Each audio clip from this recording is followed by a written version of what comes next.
मेरी भाभी भैया के कमरे में अक्सर नहीं सोती थीं।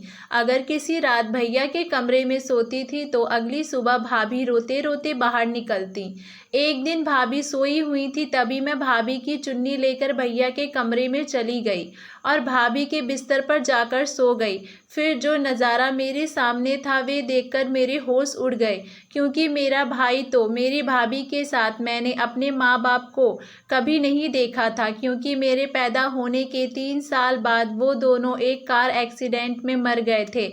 इसलिए भाभी को रोता देखकर हमेशा मेरे दिल तड़प जाया करता था, लेकिन मैं चाहकर भी कभी उनसे कुछ नहीं पूछ सकती थी। अक्सर ही सुबह भाभी का ऐसा हाल होता था। कुछ समय पहले मैंने एक बार भाभी से पूछा था कि आखिर वो भैया के कमरे में से सुबह सुबह बाहर आकर इतना रोती क्यों हैं, तो भाभी ने कोई जवाब नहीं दिया और मुझे डांट दिया। भाभी जब भी उनके कमरे से निकलती, भाभी का होलिया बहुत ही अजीब सा होता। उनके बिखरे हुए बाल और पुराने कपड़े एक अजीब सी मजबूरी सुना रहे होते।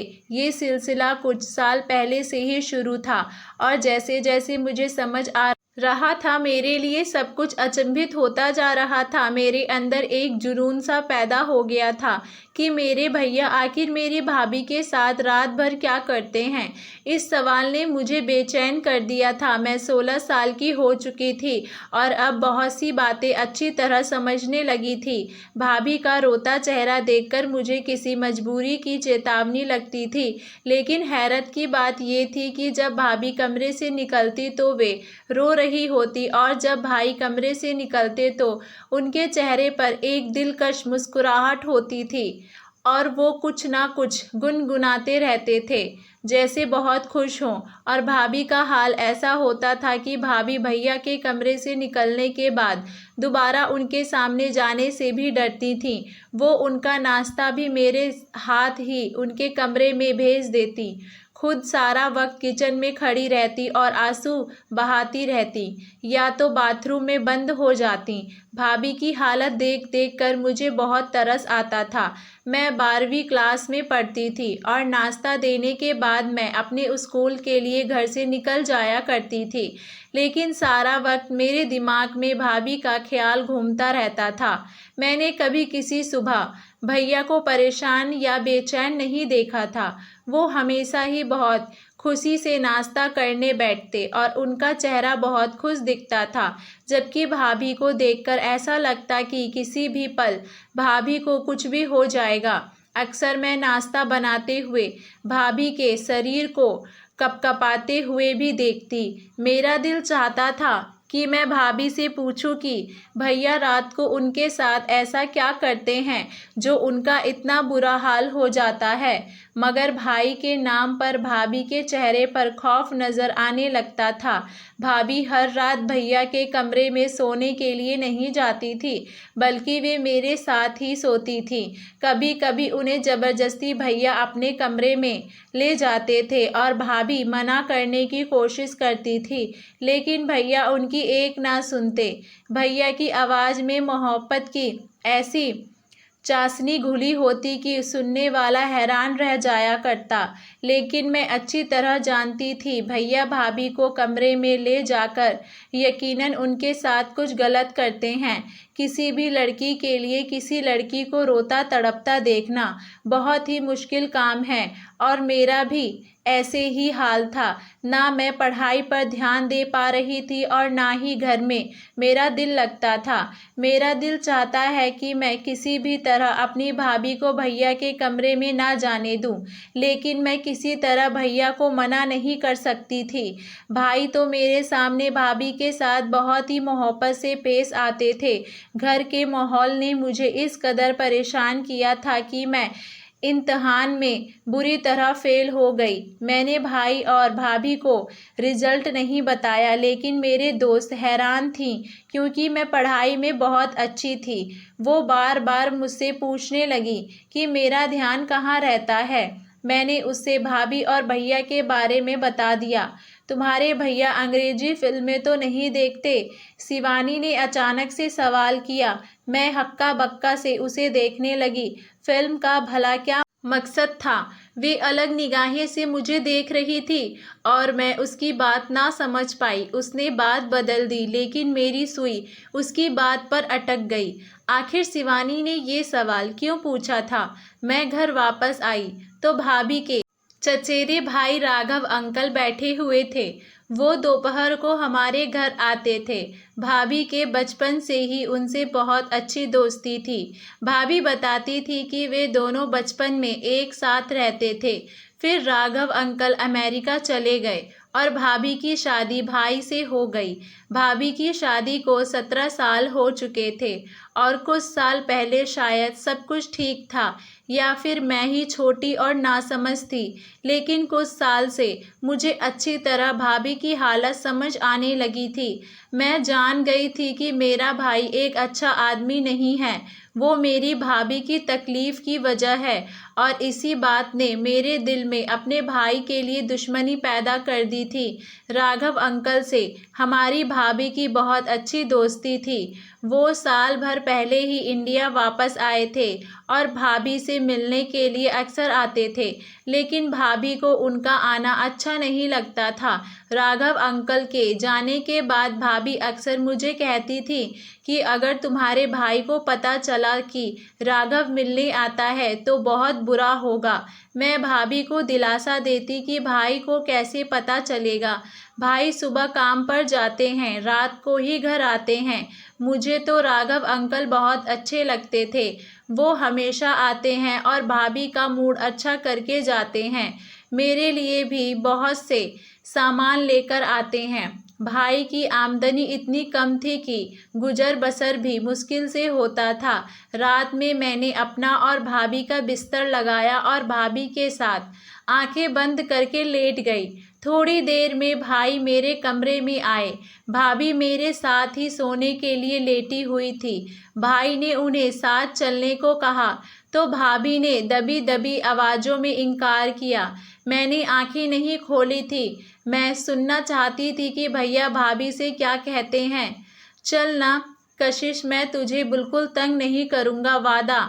भाई की आवाज़ मेरे कानों में पड़ी, जिसमें मोहब्बत की मिठास थी। मुझे नहीं जानना तुम्हारे साथ। तुम हमेशा ऐसा ही कहते हो, भाभी ने एक बार फिर इनकार किया। तुम्हें सोचना चाहिए, अब तुम्हारी बहन जवान है, वो 100 सवाल करने लगी है, लेकिन तुम इस बात से कोई फर्क नहीं पड़ता। भाभी ने धीमी लहजे में भाई को जवाब दिया। भाई ने जबरदस्ती भाभी को हाथ पकड़कर उठाया और अपने साथ लेकर चले गए। मुझे अजीब सी घबराहट होने लगी थी। भैया भाभी के साथ ना जाने क्या करते थे, और शिवानी की अंग्रेजी फिल्म वाली बात भी मेरे दिमाग में अटक गई थी। 2 घंटे गुजर गए थे, लेकिन भाभी वापस नहीं आई। मैं पानी पीने के लिए कमरे से निकल बावर्ची खाने किचन में गई। भाभी थोड़े ही देर में मेरे पीछे चली आईं। मैंने एक गहरी निगाह भाभी पर डाली, जिसके बाल बिखरे हुए थे। जिस बात ने मुझे चौंकाया वे भाभी की कुर्ती का फटा हुआ आस्तीन था। भाभी को मेरी नज़रों का एहसास हो गया था। वो जल्दी से दुपट्टे को अच्छी तरह लपेट लीं। मेरे सामने ही भाभी ने सुबह सही सूट पहना था, लेकिन फिर अचानक ही भाभी का सूट कैसे फट गया। भाभी मुझसे पूछ रही थी कि मैं इतनी रात को क्यों जाग रही हूँ। मैंने झूठा बहाना बनाया कि मैं भी उठकर पानी पीने आई थी। भाभी मेरे साथ वापस मेरे कमरे में आ गईं। मैंने सोने के लिए आंखें बंद कर ली, लेकिन मुझे भाभी की सिसकियों की आवाज़ सुनाई दे रही थी। मेरा दिल चाह रहा था कि मैं उठकर अपनी भाभी को तसल्ली दूं और दिल में आए सारे सवाल को जवाब पर ले आऊं, लेकिन मैं अपनी जगह खामोश पड़ी रही। भैया सुबह सुबह ऐसे तैयार होकर कमरे से निकले थे जैसे कोई हीरो हो। भाई की आमदनी कम थी, लेकिन भाई हमेशा खुश रहते, मुस्कुराते रहते। काम पर हमेशा ऐसे तैयार होकर जाते जैसे सेठ आदमी हो। मैंने उल्टा निगाह अपने भाई पर डाली, जिससे मुझे आज भी नफरत महसूस हो रही थी। भाई के आगे नाश्ता रखकर मैं स्कूल चली गई। सारा दिन स्कूल में भी मेरा दिमाग भाभी के फटे हुए सूट की तरफ था। स्कूल से वापस पर मुझे राघव अंकल मिल गए। मुझे देखते ही उन्होंने मुझे अपनी गाड़ी में बैठा लिया। मैं बिना सोचे समझे उनकी गाड़ी में बैठ गई। राघव अंकल ने गौर से मेरी तरफ देखा और कहने लगे कि मुझे बताओ, तुम्हें क्या परेशानी है? तुम इतनी खोई खोई सी क्यों रहती हो? मैं इस कदर जज्बाती हो चुकी थी कि मैंने राघव अंकल को सारी बात कह दी। मेरी बात सुनकर राघव अंकल कहने लगे कि तुम्हें अंदाज़ा है कि मेरा भाई एक अच्छा आदमी नहीं है। तुम अपनी भाभी को अपने भाई से आज़ादी क्यों नहीं दिलवा देती? कब तक तुम दोनों उनके जुल्म की चक्की में पिसती रहोगी? राघव अंकल ने बहुत ही फिक्रमंदी से मुझे एडवाइस दी, जिसे सुनकर मेरे होश उड़ गए। मैं भाई को छोड़ने के बारे में सोच भी नहीं सकती थी। भाई ने मेरे साथ कभी ऊंची आवाज़ में बात तक नहीं की थी, फिर मैं भाई को जालिम कैसे कहती? मैं तो ये भी नहीं जानती थी कि बंद दरवाजे के पीछे भाई और भाभी के बीच क्या होता है। राघव अंकल की बात सुनकर मैं सोच के समंदर में डूब गई। बहुत सोचने के बावजूद भी मुझे भाई की कोई ऐसी बात याद नहीं आई थी जिससे मैं उन्हें जालिम करार देती। लेकिन भाभी की तड़प और आंसू भाई को जालिम साबित करते थे। राघव अंकल मुझे स्कूल से लेकर घर चले आए और खुद भी अंदर आ गए। भाभी हम दोनों को देखकर खुश हो गई थीं। हमारे लिए फ़ौरन खाना लगा दिया। मैं बहुत ज़्यादा थक गई थी, इसीलिए सोने के लिए अपने कमरे में आ गई और राघव अंकल भाभी के पास बैठे रहे। मुझे नींद नहीं लग रही थी। मैं सारा वक्त राघव अंकल की बातों को सोच रही थी। भाभी को भाई के कमरे में ना गए हुए 3 दिन गुजर चुके थे और पिछले 3 दिन से भाभी मेरे साथ मेरे कमरे में सो रही थी। भाभी जब मेरे पास रहती थी बिल्कुल अच्छी और बेफिक्र रहती थी। भाई का रवैया तो हमेशा जैसे ही रहता था। जिस दिन वो भाभी को अपने कमरे में ले जाते, उस दिन वो रोज़ाना से ज़्यादा खुश महसूस होते थे। चौथे दिन भाई भाभी को फिर अपने कमरे में ले गए थे और मैं सारी रात बेचैनी से करवटें बदलती रही। भाभी जब सुबह भाई के कमरे से निकली तो उन्हें ठीक तरह से चलना भी नहीं जा रहा था और वे एक पैर जमीन पर घसीट घसीट कर बड़ी मुश्किल से चल रही थीं। मैंने भाभी से पूछा कि भाभी, तुम्हारे पाँव में क्या हुआ है? तो कहने लगी, छोटी छोटी बातों पर ध्यान ना दिया करो और दिल लगाकर पढ़ाई करो। अगर तुम्हारा रिजल्ट अच्छा नहीं आया तो तुम्हारे भाई उसका जिम्मेदार भी मुझे ही समझेंगे। भाभी की आंखों से टिप टिप आंसू गिरने लगे और भैया के लिए नाश्ता बनाने चली गईं। उसके बाद दोबारा किचन से बाहर ना आईं। मैं भाभी को नाश्ता देने के बाद भैया के पास गई। उन्हें नाश्ता दिया तो भैया मुझे मेरी पढ़ाई के बारे में पूछने लगे। भैया के लहजे में इतना सहज था कि मैं भैया की इस दोगली तबीयत पर हैरान रह गई थी। भैया किसी तरह भी सख्त जालिम नज़र नहीं आते थे, बल्कि भाभी की हालत चीख चीख कर भैया के जुल्म की दस्तक सुनाती थी। मैं भैया को नाश्ता देने गई तो भैया मुझसे मेरी पढ़ाई के बारे में पूछने लगे। मैंने भाई से कहा कि मुझे भाभी के बगैर नींद नहीं आती और वो भाभी को रात को अपने कमरे में ना बुलाया करें। मेरी बात सुनकर भैया मुस्कुराने लगे, कहने लगे, मैं तो कभी कभी तुम्हारी भाभी को अपने पास बुलाता हूँ। मेरा भी तुम्हारी भाभी पर हक है और मैं उससे बहुत मोहब्बत करता हूँ। भैया की बात सुनकर मेरा खून खौल उठा था, क्योंकि उनकी मोहब्बत के नज़ारे मैं आए दिन देखा करती थी, लेकिन भैया से कुछ बोलने के बारे में मैं सोच भी नहीं सकती थी, इसीलिए खामोशी से स्कूल के लिए चली गई। स्कूल में टीचर पढ़ाते हुए हमें समझा रही थी कि कभी भी पूरा सच जाने बगैर कोई फैसला नहीं करना चाहिए। आधा सच हमेशा बहुत खतरनाक होता है। जो इंसान को बर्बाद करके रख देता है। टीचर की बात ने मेरे दिमाग की एक और खिड़की खोल दी थी। मैंने सोच लिया कि मैं भैया का पूरा सच जानकर रहूंगी और फिर अपनी भाभी को भाई से आज़ादी दिलवा दूंगी। राघव अंकल ने मुझसे वादा किया था कि वे हर वक्त मेरी मदद करने को तैयार रहेंगे। मेरी भाभी बिल्कुल मेरे जैसी थी। मैं उम्र में 16 साल की थी, लेकिन शरीर में लंबाई में बिल्कुल अपनी भाभी की तरह थी। अगली रात मैंने खुद ही अपनी भाभी को नींद की दवा देकर सुला दिया और खुद अपनी भाभी की चुन्नी ओढ़कर भाई के कमरे में चली गई। भाई के कमरे में एक छोटा सा बल्ब जल रहा था।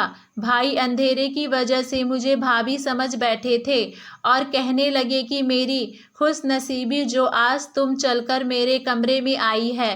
भाई बहुत ही खुश से कहते हुए मेरे करीब आए, मुझे कंधों से पकड़कर अपने बराबर में बैठा लिया। भाई के बराबरी में बैठे मेरा शरीर कांप रहा था। मैं नहीं जानती थी कि उससे आगे मेरे साथ क्या होने वाला है, लेकिन आज मैं पूरा सच जानना चाहती थी। भाई बहुत मोहब्बत से कहने लगे, छोटी जवान हो रही है, ये कहकर तू मुझसे इस कदर दूर हो गई है कि मुझे ज़बरदस्ती तुझे अपने कमरे में बुलाना पड़ता है। मेरा भी तो तुझ पर कुछ हक है। मैं मानता हूँ कि हमारी बहन जवान हो रही है, लेकिन वो इतनी छोटी भी नहीं है कि उसे ये नासमझ हो कि भाई भाभी के कमरे में एक साथ रहते हैं। तू सारा दिन काम करके थक जाती है, चल अब सुकून से मेरे साथ सो जा। मैं तुझे अपने करीब देखकर खुश हो जाता हूँ। भाई को अंधेरे की वजह से मेरा चेहरा नज़र नहीं आ रहा था और भाई ने खुद ही मुझे अपने तकिए पर लिटा दिया। अपनी आमदनी का कुछ हिस्सा उन्होंने जमा कर लिया है, जिससे वे मेरी शादी करेंगे। उसके बाद जो कुछ भाई ने कहा वो सुनकर मेरे होश उड़ गए। वे कह रहे थे, मैं जानता हूँ कि राघव ने एक बार फिर हमारे घर का रास्ता देख लिया है, लेकिन कशिश मैं तुझे बता दूं कि वो इंसान ठीक नहीं है और ना ही उसकी नीयत अच्छी है। पहले भी एक बार वो तुझे बर्बाद करने की कोशिश कर चुका है और अब तो हमारे घर जवान बहन भी है, इसीलिए तो एहतियात का दामन थाम के रखना। भाई को अभी तक मालूम नहीं था कि मैं भाभी नहीं बल्कि उनकी बहन हूँ। भाई बहुत आहिस्ता से मेरे बालों में हाथ फेर रहे थे और कुछ ही देर बाद भाई को नींद लग गई।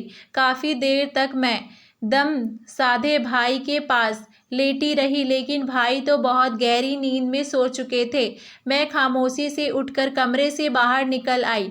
भाई ने कुछ भी ऐसा नहीं किया था जिससे मुझे कुछ भी समझ आता, इसीलिए राघव अंकल और भाभी को लेकर मेरे दिल में बहुत से सवाल पैदा हो चुके थे। अगली सुबह भाई रोजाना की तरह थे और उनका चेहरा ऐसे था जैसे भाभी के साथ रात गुजारने के बाद हुआ करता था। मैं खामोशी से भाई का जायजा ले रही थी, लेकिन मुझे भाई के रवैये में कोई बदलाव नज़र नहीं आ रहा था। स्कूल से वापस लौटी तो घर के बाहर ही राघव अंकल की गाड़ी खड़ी हुई थी। मैं हमेशा दूर से सलाम करके घर में आती थी, लेकिन आज मैं चोरों की तरह दबे पांव घर में घुस गई। भाभी और राघव अंकल मेरे कमरे में एक साथ बैठे बातें कर रहे थे। उन्हें मेरी मौजूदगी का एहसास नहीं था। जो कुछ मैंने अपने कानों से सुना वे सुनकर मेरे होश उड़ गए। मैं सोच भी नहीं सकती थी कि वो सच जिसे जानने के लिए मैं बेताब थी वो इस कदर भयानक है। भाभी राघव अंकल से हंसकर कह रही थी कि मैं अपनी नंद के दिल में उसके भाई के खिलाफ पूरी तरह नफरत का बीज बोया है और अब वो दिन दूर नहीं है जब मेरी नंद अपने भाई के खिलाफ खड़ी हो जाएगी।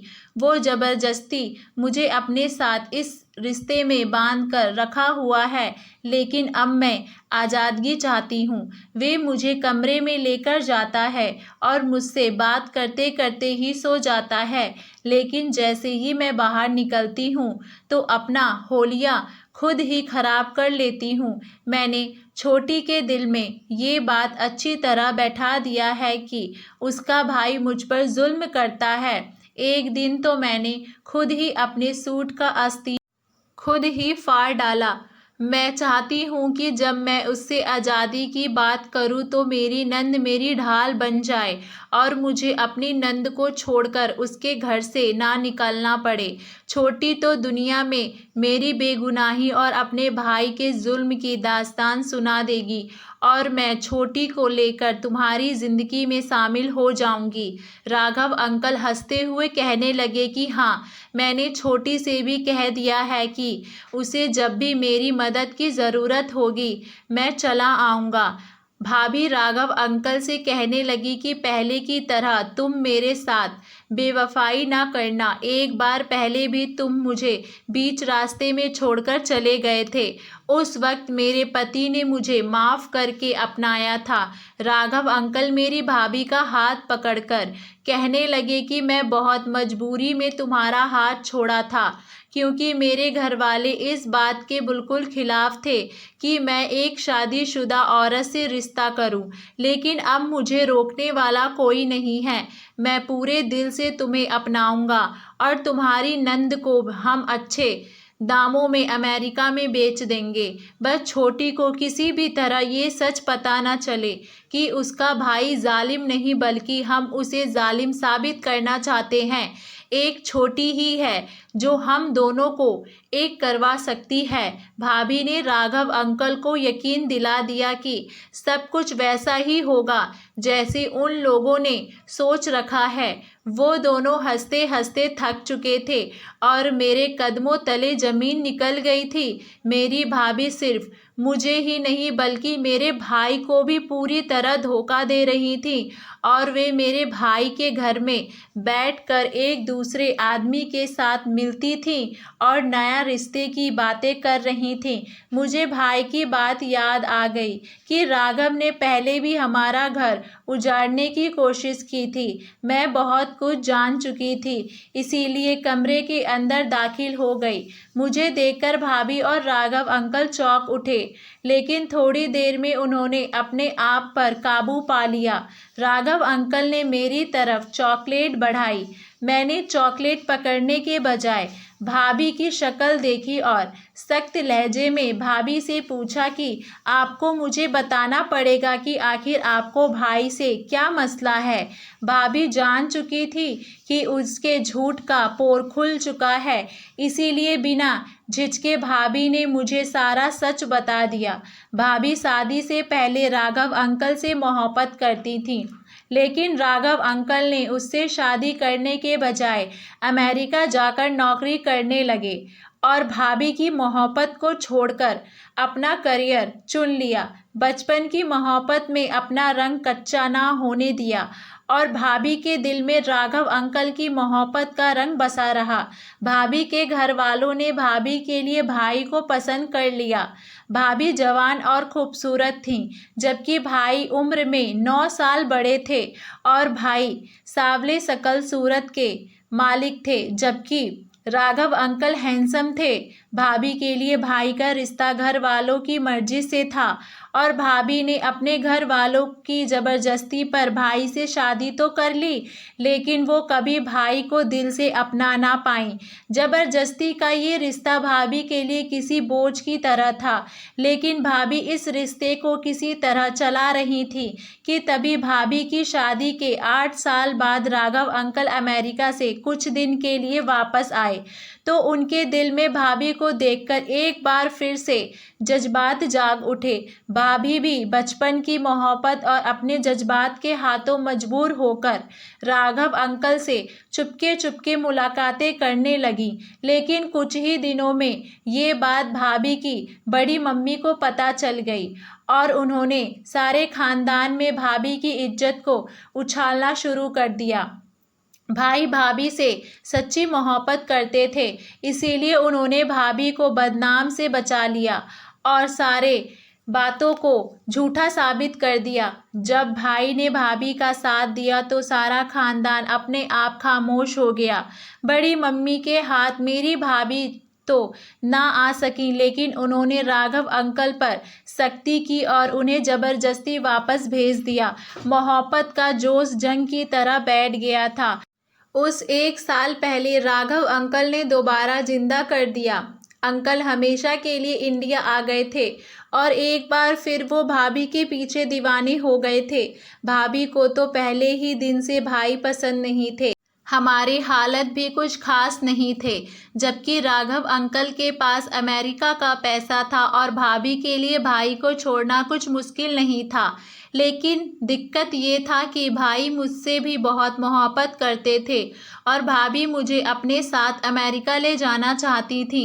इसीलिए भाभी ने जानबूझकर ये सारा खेल रचाया और मेरी नज़रों में भाई को गलत साबित कर दिया।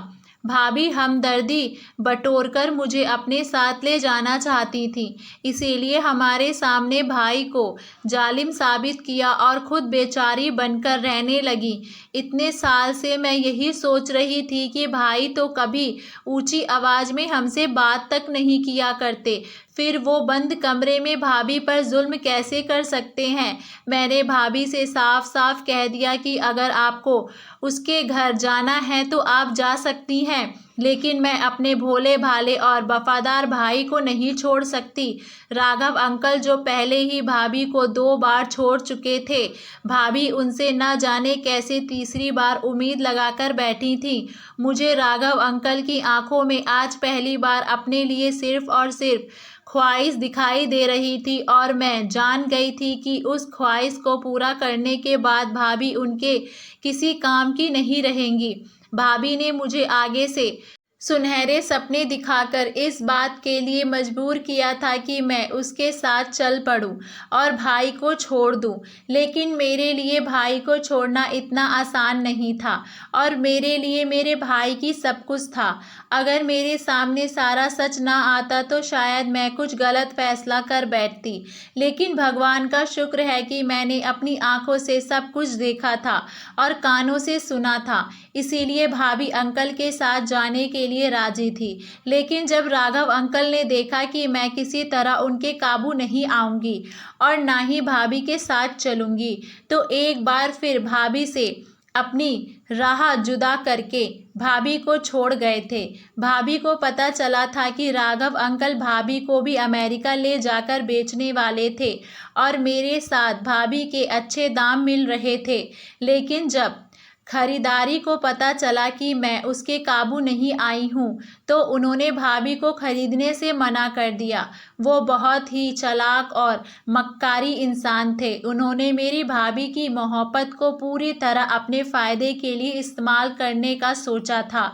भाभी को जब एहसास हुआ कि जज्बात की धारे में बहकर वो कितना बड़ा नुकसान करने जा रही थी, अगर भाभी और मैं उनके साथ चले जाते तो वो हमारी इज्जत को एक बार फिर वैसे ही बदनाम करते जैसे बड़ी मम्मी ने भाभी की इज्जत की धज्जियां बिखेरने की कोशिश की थी।